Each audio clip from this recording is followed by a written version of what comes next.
اللہ تعالیٰ کی محبوب کریم علیہ السلام کی محبوب ہیں۔ عالم اسلام کے خلیفہ صوم،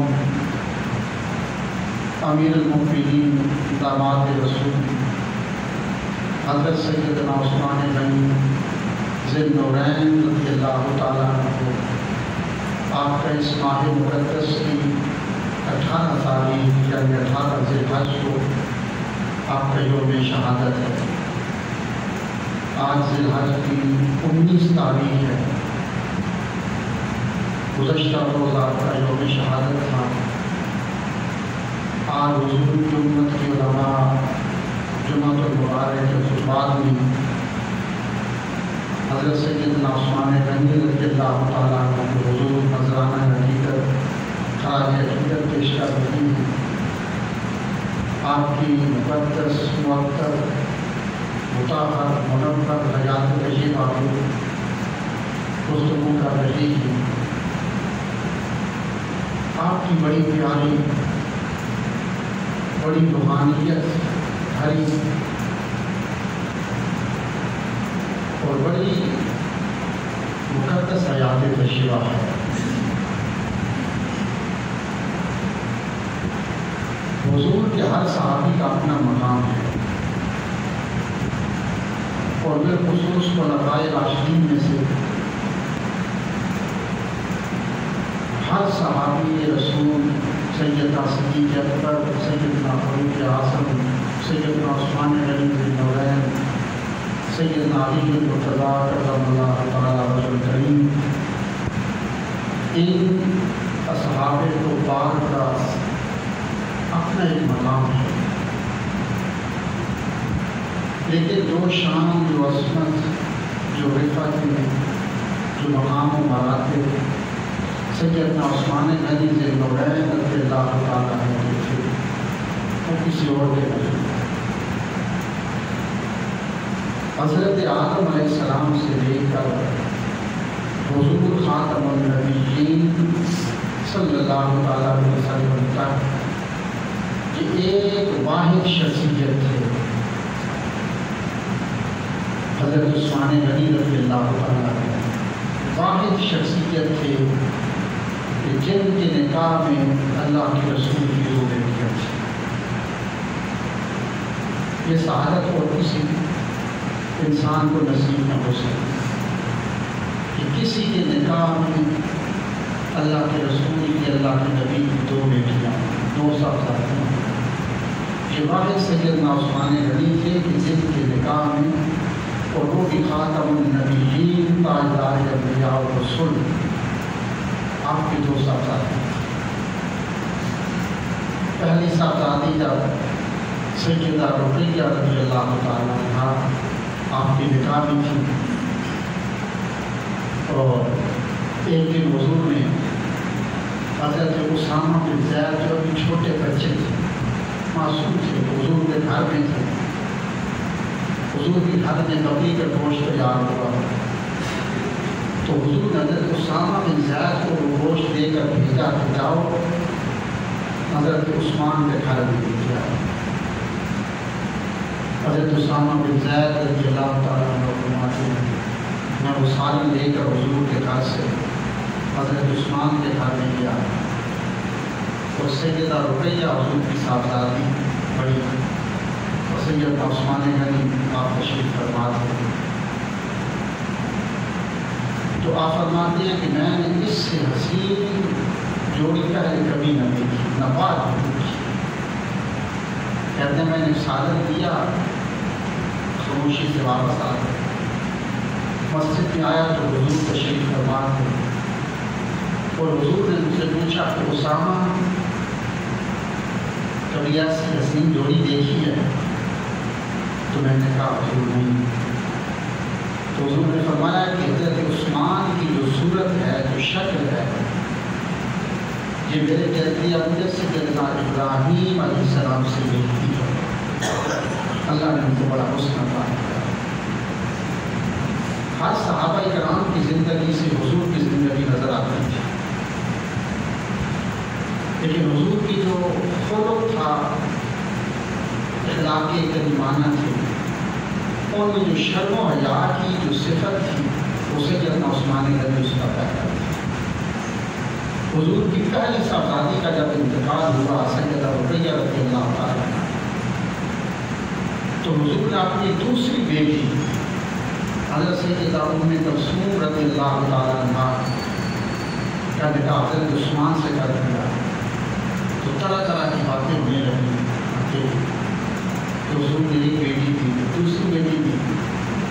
تو یہ باتیں چلتے چلتے جب حضور تک پہنچی تو لوگ باتیں کر رہے تھے کہ حضور نے ایک بیٹی تھی تو دوسری بھی ایک تھی۔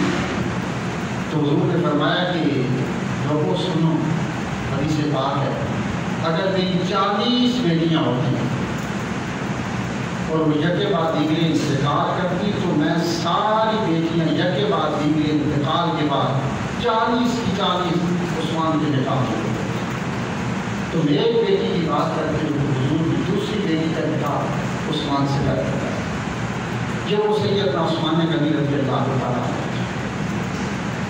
حضرت عثمان آپ کی جو نانی تھی جو حضور کی رشتے میں پھپھو تھی، سگی پھپھو تھی،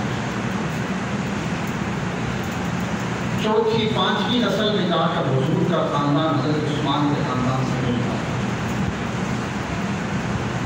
ایک دفعہ حضور تشریف فرما کر آپ نے اسلام کیسے قبول کیا تھا حضرت عثمان نے؟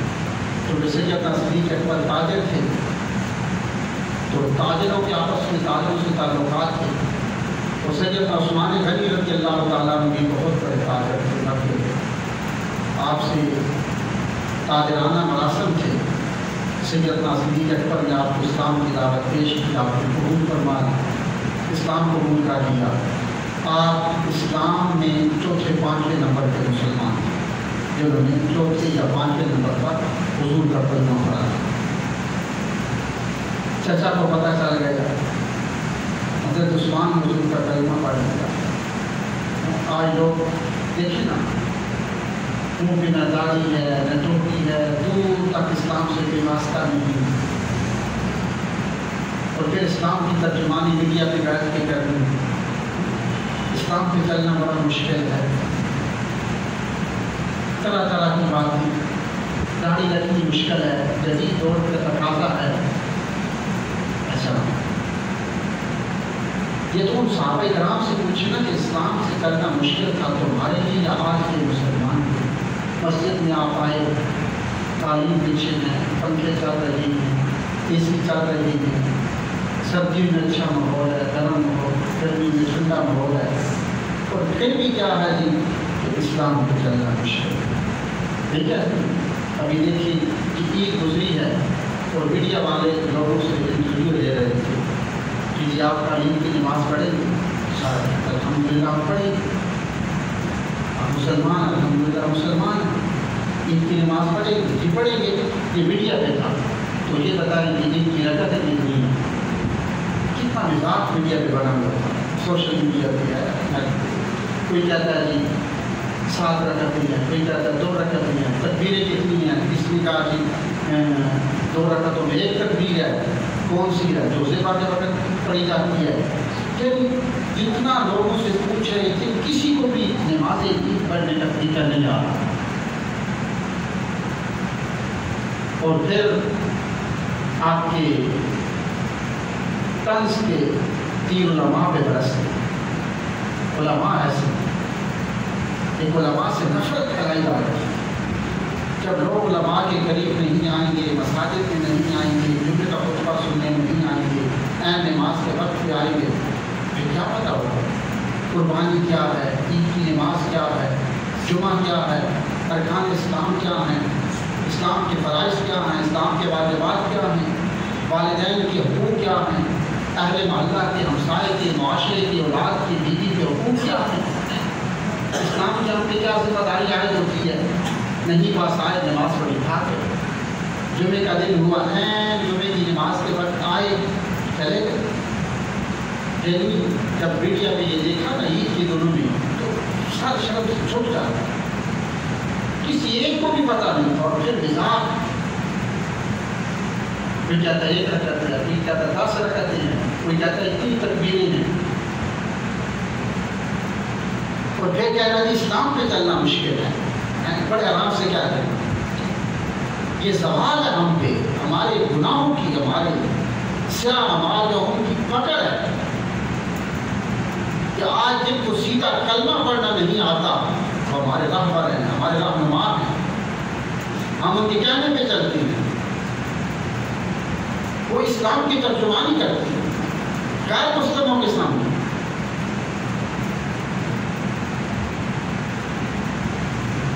تو یہ تو کچھ نہ صحابہ کرام سے کہ اسلام پہ چلنا کتنا مشکل تھا. جب سیدنا عثمان غنی رضی اللہ تعالیٰ عنہ آپ نے اسلام قبول کیا اور چچا کو پتہ چلا تو چچا نے کہا کہ بیٹا میں پیار سے سمجھاتا ہوں کہ حضور کا کلمہ پڑھنا چھوڑ دو، تم ایک تاجر ہو، اچھے خاندان سے تمہارا تعلق ہے، مکے میں تمہاری عزت ہے، اہل حجاز کی تجارتی منڈی میں لوگ تمہیں سلام کرتے ہیں، تمہارے والے تجارت کے لوگ تجارت کرتے ہیں، شام کے، حجاز کے، یمن کے، ایران سے لوگ آتے ہیں، اور تم وہ دین قبول کر رہے ہو جو آج کا غلام کا کہا، اس کو کھانے کے لیے کچھ نہیں دیتا. تو آپ نے کہا کہ چچا جان آپ جس نبی کا کلمہ پڑھ لیا ہے اس نبی کا کلمہ چھوڑ نہیں سکتے. چچا نے لاکھ جتن کیے، لالچ کیے، سب کچھ کیا. آپ نے کہا چچا جان ایسے نہیں ہو سکتا. چچا نے کمرے میں بند کر دیا، زنجیروں میں جکڑ دیا، 7 روز کے لیے کھانا پینا بند ہے. چچا روزانہ سے وہ آتا ہے، پوچھتا ہے کہ عثمان چھوڑ دو، کھانے کے لیے مل جائے گا، پینے کے لیے مل جائے گا. اور مسکرا کر کہتے کہ چچا تو ساری زندگی کی ظلم کی ہر حربہ استعمال کر لو، لیکن اب اس نبی کی غلامی چھوڑی نہیں کر رہی. اس نبی کا کلمہ پڑھا ہے، چھوڑنے کے لیے نہیں پڑھا. تو جب چچا نے دیکھا نا کہ عثمان حضور کا کلمہ نہیں کسی طریقے سے چھوڑیں گے، اب سنو یہاں بیٹھ کر اسلام پہ چلنا مشکل ہے. نرم و گداز تعلیم مسجد میں بچے ہیں، اے سی چل رہے ہیں، پنکھے چل رہے ہیں، جمعے کا خطبہ سننا نہیں ہے، نماز کے وقت آنا ہے، سلام پھر کے بھاگ کے بقیہ نماز بھی نہیں، اور پھر کہنا ہے اسلام پہ چلنا بڑا مشکل ہے. چچا نے کہا عثمان اب وقت ہے حضور کا کلمہ پڑھنا چھوڑ. کہا چچا نہیں چھوڑ سکتا. پھر چچا نے کیا کہا؟ چچا نے کہا ایک اونٹ کو ذبح کیا جائے، ایک اونٹ کو ذبح کیا جائے. چچا نے کہا اس کی کھال اتاری جائے.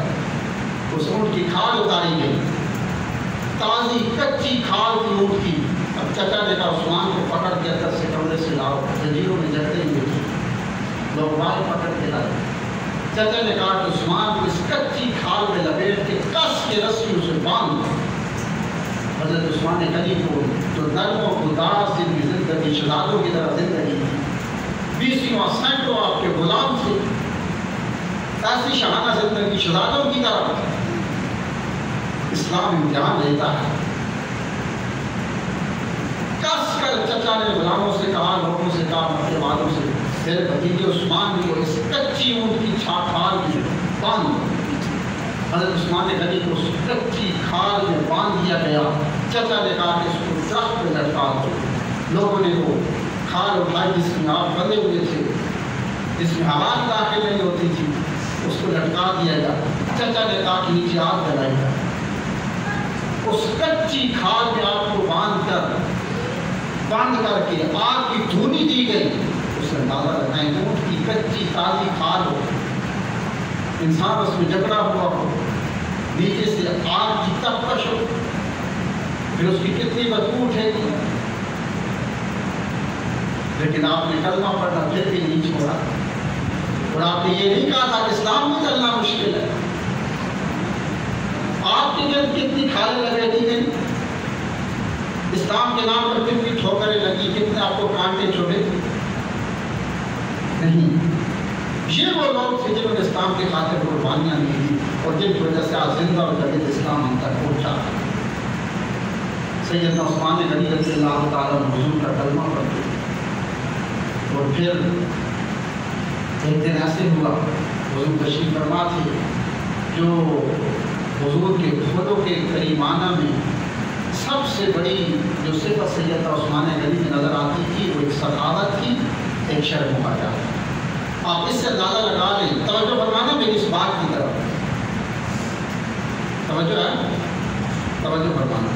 کسی حضرت عثمان سے پوچھا کہ جس دن سے حضور کا کلمہ پڑا ہے حضور کی غلامی میں آئے ہو، اس دن سے کیا اس غلامی کی وجہ سے تمہاری زندگی میں کوئی تبدیلی آئی ہے؟ سیدنا عثمان غنی نے ایسی بات کی کہ میں کہتا ہوں روئی زمین میں تا دم صبح تا صبح قیامت کوئی انسان ایسی بات نہیں کر سکتا جو نفس و اس کو جواب ہے۔ نہ کوئی صحابی رسول کر سکتا ہے، نہ کوئی ولی، نہ کوئی غوث، نہ کوئی قطب۔ اسے سیدنا عثمان غنی نے بات آج جس دن سے حضور کی غلامی میں آئے ہو کیا کوئی تبدیلی آئی ہے؟ آپ نے 2 لفظوں میں کہا، آپ نے کہا ہاں تبدیلی آئی ہے۔ جس دن سے یہ دایاں ہاتھ حضور کے ہاتھ میں دیا ہے اس دن سے لے کر آج تک اس ہاتھ کو نجاست اور گندگی میں نہیں لگایا، اور جس دن سے ان نظروں کے ساتھ چہرے مصطفیٰ کو دیکھ کے کلمہ پڑا ہے کہ اللہ کی عزت کی قسم، اس دن سے لے کر آج تک ان نظروں کے ساتھ اپنی شرمگاہ کو نہیں دیکھا۔ یہ تبدیلی آئی ہے۔ سیدنا عثمان غنی وہ تھے کہ جن کی بیوی نے بھی آگ کی کڑائی سے آگے نہیں دیکھا، سادہ لباس پہنتے تھے اور اس لباس کے اوپر کپڑے لپیٹتے رہتے تھے۔ عثمان غنی نے کلمہ پڑھنے کے بعد ساری زندگی کپڑے اتار کر غسل نہیں کیا، کپڑوں سمیت غسل کرتے رہے، کپڑوں سمیت غسل کیا۔ اور جب کپڑے تبدیل کرنے ہوتے تو آپ کا ایک کمرہ تھا، پھر آگے کمرہ تھا، پھر آگے کمرہ تھا، 7 کمرے تھے۔ وہ تب کے اندر آتا ہے کہ جب کپڑے تبدیل کرنے ہوتے سیدنا عثمان غنی ایک کمرے میں داخل ہوتے، دروازہ بند کرتے، دوسرے میں جاتے، دروازہ بند کرتے، اگلے کمرے کا دروازہ بند کرتے، 7ویں کمرے میں جاتے، خود اندھیری کوٹری میں بیٹھتے۔ وہ جب کے اندر آتا ہے سخت جاڑے کی سردی ہوتی، باہر رات کو برف پڑتی، عثمان غنی جب بیٹھتے اوپر چادر کرتے، پھر کپڑے اتارتے، اور فوراً جب کپڑے پہنتے اتارنے اور پہننے تک سیدنا عثمان غنی کا پورا جسم کے انگ انگ سے پسینہ پھوٹنا شروع ہو جاتا، اور جب باہر آتے تو محسوس ہوتا کہ آپ غسل کر کے آئے ہیں۔ اسی رات اتنی جاڑے کی سردی میں اتنا پسینہ کا بس خود بدیری کوٹری میں چادر اوپر کر کے کپڑے اتارے تھے، لیکن اللہ کے خوف سے اتنا پسینہ آیا ہے کہ جسم کے انگ انگ سے پسینہ پھوٹ رہا ہے۔ یہ سیدنا عثمان غنی حضور تشریف فرما ہے، سیدہ عائشہ صدیقہ فرماتی ہیں حضور تشریف فرماتے چارپائی پہ لیٹے ہوئے تھے،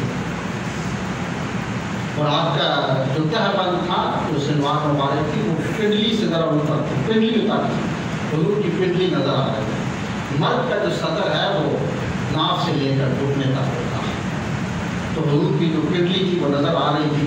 حضور لیٹے ہوئے تھے، دروازے سے دستک ہوئی، حضور نے پوچھا کون؟ کہا ابو بکر۔ حضور نے فرمایا آ جاؤ، آ گئے، بیٹھ گئے۔ ابھی تھوڑی باتیں ہوئی، پھر دروازے پہ دستک ہوئی، پوچھا کون ہے؟ کہا عمر۔ حضور نے فرمایا آ جاؤ، بیٹھ گئے۔ سیدہ عائشہ صدیقہ فرماتے ہیں تھوڑی دیر گزری تھی، پھر دستک ہوئی، کہا کون؟ کہا عثمان ہوں۔ حضور نے فرمایا ٹھہر جاؤ۔ حضور اٹھے، کپڑے سیدھے کیے، اپنی پنڈلیوں پہ کپڑا کیا، فرمایا عثمان اب آ جاؤ۔ سیدنا عثمان غنی آئے، گفتگو ہوتی رہی، تینوں صحابہ کرام چلے گئے۔ سیدہ عائشہ صدیقہ فرماتی ہیں میں حضور کے پاس گئی، میں نے کہا حضور سیدنا صدیق اکبر آئے تھے، بڑا مقام تھا، آپ اسی طرح لیٹے رہے۔ سیدنا فاروق اعظم آئے، آپ لیٹے رہے۔ عثمان آئے تو کہا عثمان رک جاؤ، آپ اٹھے، پنڈلیوں پہ کپڑا درست کیا، پھر کہا آ جاؤ۔ تو یہ کیوں کیا؟ کہا عائشہ میں اس عثمان سے حیا نہ کروں جس سے اللہ کے فرشتے بھی حیا کرتے ہیں، کہ اللہ کے سارے عرش کے سارے فرشتے حضرت عثمان سے حیا کرتے ہیں۔ یہ وہ سیدنا عثمان غنی رضی اللہ تعالیٰ، اور اللہ کریم نے آپ کو جو صحابت کا مقام عطا کیا تھا، جیش اسرا کا موقع آیا، غزوہ تبوک کا ایک لمبا سفر درپیش تھا، ریگستان سے گزرنا تھا، صحراؤں سے جانا تھا، کڑک کی دھوپ تھی، سورج پوری شدت سے آگ برسا رہا تھا۔ حضور نے صحابہ کرام کو جمع کیا، جس کو جیش اسرا بھی تاریخ ہے، مشکل ترین لشکر، مشکل ترین یہ غزوہ تھا جس میں جانا تھا، کئی مہینوں کی مسافت تھی، اور صحابہ کرام کے پاس تو جو ہوتا تھا نا صبح کماتے شام کو کھا لیتے۔ اب 3 مہینوں کی مسافت ہے، ساتھ بھی لے کے جانا ہے، اہل خانہ کے لیے چھوڑ کے بھی جانا ہے۔ 1000 گھوڑ سوار حضور کو چاہیے تھا۔ اس سارے دشمن عیسائی مذہب کے لوگ تبوک کی سرحد پہ اکٹھے ہو رہے تھے مرکز اسلام پہ حملہ کرنے کے لیے۔ حضور نے فرمایا اس سے پہلے کہ وہ تبوک سے آگے بڑھے ہم ان پہ حملہ کریں، لیکن بہت دور تھا، جیسے یہاں سے آپ نے امریکہ پہ حملہ کرنا۔ حضور نے فرمایا 1000 گھوڑ سوار ہوتا ہے، جس کے پاس تیر بھی ہوں، تلواریں بھی ہوں، نیزے بھی ہوں، جس کے پاس لوہے کی زرہ بھی ہو، تیز رفتار گھوڑے بھی، ساز و سامان بھی۔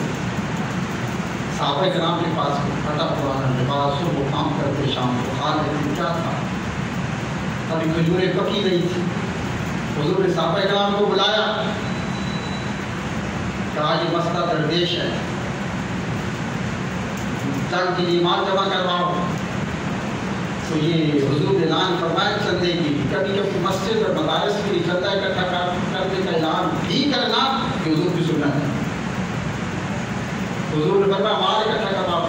سیدنا عثمان اٹھے کا حضور 100 گھوڑ سوار کا خرچہ بنا تھا، 100 گھوڑا، 100 سپاہی ہوگا، 100 گھوڑا، 100 زرہ بند، 100 تلواریں، 100 نیزے، 100 بھالے، تیر، اس کے جانے کا خرچہ، اس کی گھوڑے پہ ڈالنے کی زین کا خرچہ، اس کے آگے واپسی تک اس کے آگے اہل خانہ کا خرچہ، حضور 100 سپاہیوں کا خرچہ بنا تھا۔ حضور نے پھر اعلان فرمایا، حضرت عثمان پھر اٹھتے ہیں، کہا حضور میرا 100 اور شامل کرنا۔ حضور نے فرمایا اللہ آپ کو جزا دے، بیٹھتے اور بیٹھتے۔ حضور نے پھر اعلان فرمایا، سیدنا عثمان پھر اٹھتے ہیں، کہا حضور میرا 3 100 بھی شامل کر لیں۔ فرمایا بیٹھتے اور بیٹھتے۔ اب حضور نے جب 4تھی مرتبہ اعلان فرمایا نا کہ 1000 سپاہیوں کے لیے چاہیے، ابھی 300 سپاہی ہوئے۔ سیدنا عثمان اٹھے اور حضور کے قدموں پہ ہاتھ رکھ دیا، کہا حضور اعلان نہ فرمائیں، اب اس سے آگے حضور اعلان نہ فرمانا، مجھے حیا آتی ہے کہ آپ بار بار اعلان کرتے ہیں۔ حضور 1000 سپاہی کا خرچہ نہ اٹھاتا، میرے کھاتے میں ڈال دیں، 1000 سپاہیوں کا خرچہ حضور میرے کھاتے میں ڈال دیں۔ سیدنا عثمان فرماتے ہیں کہ اس وقت میرے پاس صرف 800 سپاہیوں کا خراجات تھے، لیکن میں نے حضور، مجھے حیا آتی تھی کہ حضور اعلان فرمائے اور میں چپ رہوں، ہم بار بار تھوڑا تھوڑا دیتے رہے، کہتے میں نے کہاں سے لیا، وہاں سے لیا، یہاں سے لیا، اور 1000 سپاہیوں کے آنے جانے کے اخراجات، گھر کے اخراجات، 1000 گھوڑے، 1000 تلواریں، پورے غزوہ تبوک کے جو اخراجات ہیں میں اٹھانے تھے۔ یہ وہ تھے سیدنا عثمان غنی رضی اللہ تعالیٰ۔ کل گزشتہ روز 18 ذی الحج تھی، آپ کا یوم شہادت تھا، آج 19 ذی الحج ہے۔ اگر کل نہیں آپ نے تو آج کا مثلا شام کو کھانے پہ بیٹھنا ہے، کھانا کو بٹھائیں، ایک مرتبہ سورۃ فاتحہ، سورۃ اخلاص پڑھی، آپ کے توسل سے دعا مانگے، آپ کے سامنے آیات پڑھے کہ جس نے بھی سیدنا عثمان غنی کے توسل سے دعا مانگی، رزق سامنے رکھ کے اللہ کریم اس کے رزق میں برکت عطا فرماتا ہے، اس کی دعا کو کبھی رد بھی نہیں فرماتا۔ آپ کی عیادت طیبہ آپ کو جاری ہے، اللہ جو بھی آگے کریں گے سنت ادا